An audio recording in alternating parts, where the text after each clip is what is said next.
সাভারের বটতলায় মাদক ব্যবসায়ীদের হামলায় একাধিক বাড়িঘর ভাঙচুর ও লুটপাটের ঘটনা ঘটেছে। সাভার থেকে খাইরুল ইসলাম অভির তথ্যচিত্রে দেখুন বিস্তারিত। শুক্রবার গভীর রাতে সাভার উপজেলার সদর ইউনিয়নের ৯ নং ওয়ার্ডের বটতলা এলাকায় এ ঘটনা ঘটে। স্থানীয়রা জানান, রাত প্রায় ২টার দিকে মোটরসাইকেলে করে ১০ থেকে ১২ জনের একটি দল এলাকা জুড়ে তাণ্ডব চালায়।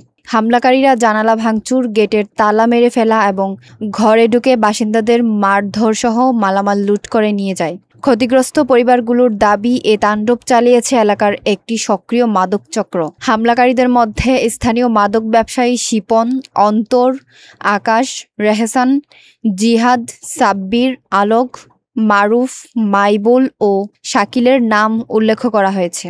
১:১টার মতো আমি উঠে বারিন্দে এসে দেখি যে আমার এইখানে দুইটা হোন্ডা একটা লোক নাইমে দাঁড়ায় রয়েছে, আর ৪-৫ জন দৌড়ে ওদিকে গেল। খালি বলতেছে সাইমনরে দর কইয়া ওই ওদিকে থেকে ইটা মেরা আমার এদিকে গ্লাস ভাঙছে, ওই বাড়ির গ্লাস ভাঙছে। তারপর দৌড়াইয়া হোন্ডায় ওইটা এদিকে চলে গেল, আর কিছু দেখিনি। তখন ভাই চিলাচিলি করতেছে, তখন আমি এখানে খাড়াইছি। আমি কই এখানে চিলাচিলি করে কিছু জানো, তখন দেখা যায় না, ওরা তো ভিতরে কিছু বাইরে দেখা যায় না। তখন খাড়া লইছি। ওই রুম কি আপনাদের না? প্রস্রাবের জন্য বাইরেছি, বাইরে দেখি ছেলেটারে খুব চিৎকার পেলা করতেছে। আমি মনে গেছি যা বলছি যে কে এসে বলছে দিয়াও এসে আমি গেছি। তারপর আমার কলার ধরে ঘুরায় ওই গেটের লগে শিকল আছে, শিকলটা বাইন্দা তালা মারা দিছে। তারপরে ওই যে একটা লাঠি আসলো, ওই লাঠিটা আমার বাইরে তারপর মায়েরা টুয়ে গেছে। তারপরে এনে ওই যে কাজে নেট পেকে মারছে। আমি প্রস্রাবের জন্য বাইরেছি, বাইরে থেকে বাইক পিছিয়ে পোলায় মানে কান্দাকাটি চিৎকার করতেছে। তখন বাইরে আমি এখানে খাড়াইছি। তো খাড়ার পরে আমার মায়ের বাপে আসছে। আসার পর পোলা ২টা-৩টা চাইছে, ইটা ফিকে মারছে। আমি ওখানে দৌড় দিছি, দৌড় দিয়ে হারা বাইরেই মানে পিঠে ২টা লাগিয়ে গেছে। লাগার পর আবার মায় আমার ওই না মানে যে পোলার নাম কইতেছে, আমার মা কইতেছে যে না ওই পোলা না, ওই পোলা না। আমার ছেলে কইতে আমার মায়ের ফিরেতে গেছে, আমার মায়ের হইতে মায়ের এখানে ফালাই দিচ্ছে। এলাকাবাসী জানান, তারা দীর্ঘদিন ধরে এলাকাটিকে মাদকমুক্ত করার চেষ্টা করছিলেন, কিন্তু এরই জেরে মাদক ব্যবসায়ীরা তাদের উপর হামলা চালিয়েছে।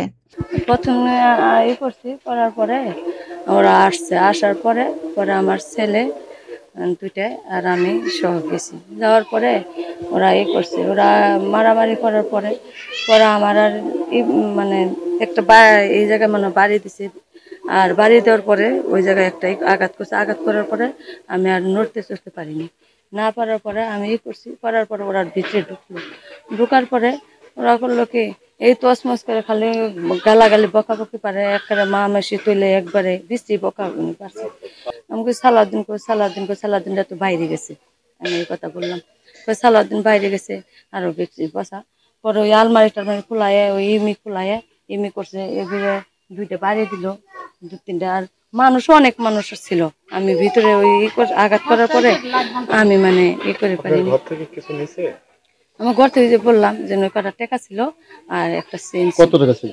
20,500। 3টার সময় এসে আমার গেটে লাইতেছে 2টা মোটরসাইকেল। আমরা ঘুমে আসছিলাম। আমরা ঘুমে তুইটা ওই বাস পেয়ে উঠতে ওরা মোটরসাইকেল টান দিয়ে চলে গেছে। আমরা তো চিনি নেই। হামলার দৃশ্য এলাকার একাধিক সিসিটিভি ফুটেজে ধারণ করা হয়েছে বলে জানা যায়। যদিও এখন পর্যন্ত থানায় কোনো আনুষ্ঠানিক অভিযোগ দায়ের করা হয়নি। ঘটনার পর থেকে বটতলা এলাকায় চরম আতঙ্ক বিরাজ করছে।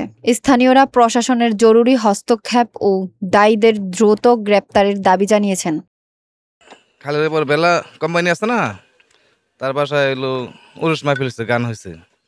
তো ওখান তো আমরা গান বাজনা শেষ করে খিচুড়ি খাইয়ে তো 3-4 জন আমরা আসতেছি। তা আসার পরে এই ব্রিজের উপরে দেখলাম যে এদিক থেকে প্রথমে একটা হুন্ডা গেল। হুন্ডা যা হেরে প্রথমে আমার সামনে ব্রেক করছে। ব্রেক করে হেরা না, আমরা যেদিকে যাই ওরা ওদিকে যায়। যাওয়ার পরে বলে যে এইটা এলো এই আল ইসলামের লোক, ক্লাবের লোক, ঠিক আছে। তা আমরা বললাম যে না, আমরা তো এর ব্যাপারে কিছু জানি টানি না। তো বললো যে না, ওরে ধরে। তারপরে আমার 2টা চর মারলো। চর মারার পরে ব্রিজ থেকে আমার এক ধরনের ফেলাই দেওয়ার মতো সিস্টেম করে ফেলাইছে।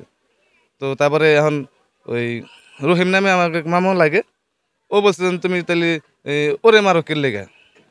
তো অনেক করছে কি আমার ছেড়ে দিয়ে ওরে ধরছে, ওরে ধরে ওরে মারধর করছে, ওর মাথায়ও রক্ত বেরিয়েছে, ফাইটে গেছে। তো তখন আমি কি করলাম, কোনো রকম আমার জীবনটা নিয়ে আমি ওখান থেকে দৌড়ে এসে পড়ছি। সকালে উঠে দেখলাম আমাকে মোটরটা ভাঙছে, মোটর ভাঙে জ্বালানা মোলানা সবাই দেখলাম, অনেক মানুষ আইসাল, ওই পাড়া থেকে মানুষ এখানে ভাঙচুর করছে।